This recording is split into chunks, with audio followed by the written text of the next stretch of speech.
afternoon, everyone. Thanks for coming along today. I'm back in Parliament today, getting on with my job of representing my constituents. I understand and accept that part and parcel of me being able to do that is give all of you an opportunity to ask me questions, hence being here to speak to you today. I know you understand that I am heavily constrained in what I can say. I can't go into any detail. You also know my position. I set that out a week past on Sunday. I set it out again outside my home on Sunday just past. I respect and fully understand the process that is underway, but I am absolutely certain that I have done nothing wrong, and that is a position that I will continue to maintain. So that's really all I'm able to say, but I know you'll have a range of questions. Some of them I may not be able to answer in detail, but I'll do my best to answer any questions that you have. Can you tell us why you were arrested in the hospital? I'm not going to comment on the police investigation. That's a matter for the police. But you can't tell us the grounds for your arrest? Obviously, you know it's in connection with the ongoing investigation. For me to go anywhere beyond that would be trespassing on the detail of a police investigation, which I know, Colin, you understand. I'm not. Nicola Sturgeon, do you believe that you're becoming a distraction to the SNP by continuing your membership at the moment when Humza Yousaf has had such a rough couple of months? Would it be the best thing for you to temporarily step back, as some of your colleagues have suggested? Well, firstly, I think Humza is doing a fantastic job as First Minister.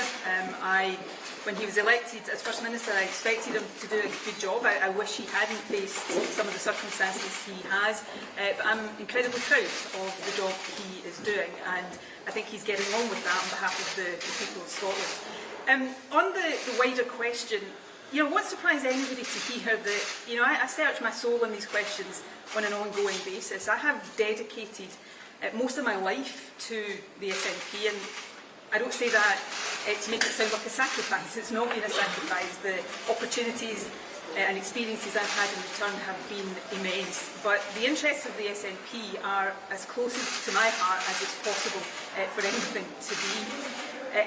There may be an argument if I thought that if I was to step aside, that you would all then accept that this had nothing to do with the SNP. There may be an argument, that's not the case, but also what that would do, I think, would be to compromise my ability and my right to assert the position that I hold absolutely, which is that I have done nothing wrong.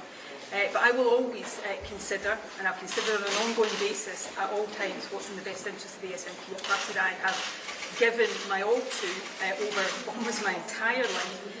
And an organisation that for me is not abstract. It's made up of my friends, my family, my colleagues. You've heard me describe it before as my extended family.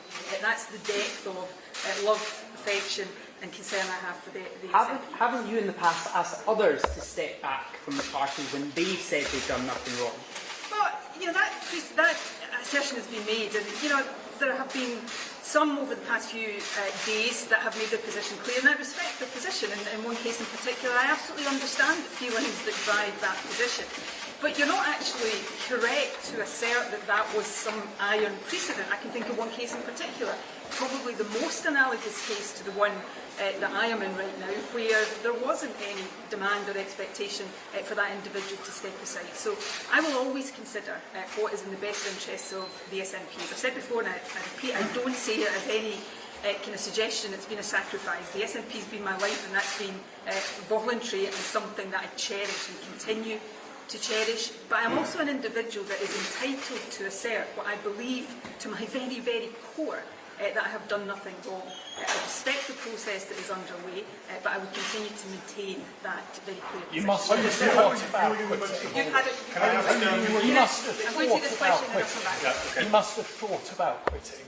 Look, I think about what's in the best interests of the party I've given my life to, what's in the best interests of the government that until very recently I headed and spent 16 years either being the head of or second in command in, and obviously I think a lot about, in this difficult situation, what is best for me as an individual. And I will come to judgments. People can disagree or agree with those judgments. That is entirely down to them. I understand some of the comments that have been made, but I take all of these issues and considerations very seriously. And I don't all shout at me at once. Is your husband also innocent when you're on Look, and before I say what I'm about to say, I'm saying it as a statement of fact, not a loaded statement that you should read anything into one way or the other.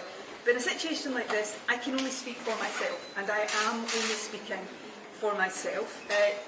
There is also a difference between me and my husband. I am an elected politician, I'm a public servant, and therefore there is an expectation, I think a legitimate expectation on your part, that I make statements and to the best of my ability answer questions. Obviously Peter is not in that position.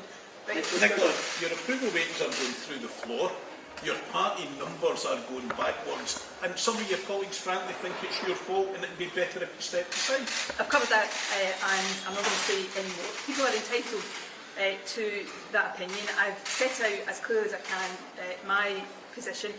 I've been deeply touched by the support I've had from people I know, from people in the wider public that I've never met over recent days. In this kind of situation, I don't take that for granted at all, but I've been deeply touched by it, and given that I'm standing in front of all of you and in front of the cameras right now, I'd want to take the opportunity to thank people for that. Can you owe Michelle Thompson an apology for the way she was treated? Well, I understand Michelle's position. I understand why she said what she has said. Right now, I'm speaking for myself. Nicola Sturgeon, when you resigned, you told ITV News in an interview that the last thing you wanted to do was to be unhelpful to your successor.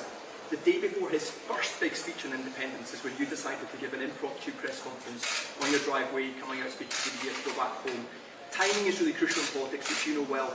Is there a part of you that thinks that this circus now surrounding you, partly you're engaging with, is now becoming unhelpful to Hamza Yusuf? Well, firstly, there is a process underway that I am not in control of. Clearly, if I was in control of it, we wouldn't be standing here right now. And I don't say that to be light-hearted in any way. There's nothing about this that I am light-hearted about. But Peter, you've characterised that question there that suggests that I am somehow choosing to stand before you right now. Are you not? I am choosing to do it because, and I should say this is not a criticism of you, it's you doing your job.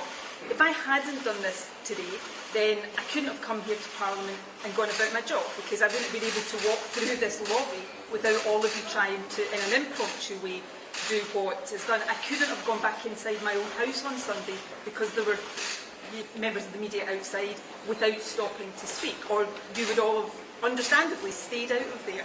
So I am doing these things in order to subject myself to the scrutiny that you're all entitled to subject me to as an elected politician, and also to try to give myself the ability, notwithstanding what is going on right now, to do my job, because I have a job to do on behalf of my constituents. Is there a part of you that thinks that you're not letting Hamza Yusuf do his job? I think Hamza Yusuf, well, Hamza can and is very able to speak for himself. On this issue, he has spoken for himself, and I'm not going to try to do it on his behalf. Hamza's doing an excellent job, and I'm not talking on these matters, I'm talking more widely. I think Hamza, having been in the job for a relatively short period of time, is proving himself to be a very, very fine First Minister. Are you You said before it was a nightmare. Does this make it worse than getting arrested? It's not been the best period of my life, Paul, and I think that is probably an understatement. It's not an easy period, but again, I'm not saying that for sympathy. This is a serious process. It's a process that I respect and will continue to do so, but I don't think it is perhaps the most difficult question to be asked to say in these circumstances, am I finding it easy? I think the answer to that is probably pretty obvious. Ms Sturgeon, will you resign if you are charged by? I'm not going to speculate.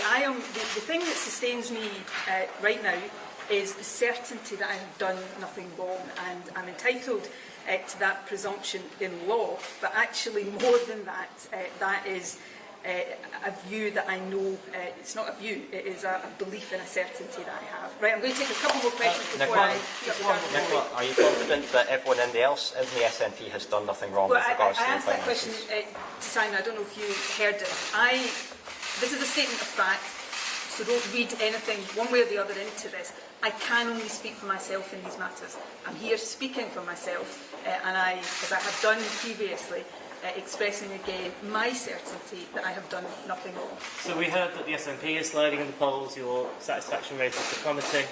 Independent support seems to be holding steady. Are you relieved that your arrest hasn't been impacting on the wider movement? Well, I think the case for Scottish independence is strong. I think it gets stronger every day. I'm not here to engage in political questions if you want. That's not the purpose of me being here. But I think the case for Scottish independence is getting stronger, and my belief that Scotland will soon be an independent country is unshaken and unshakable. Thank you all very much indeed.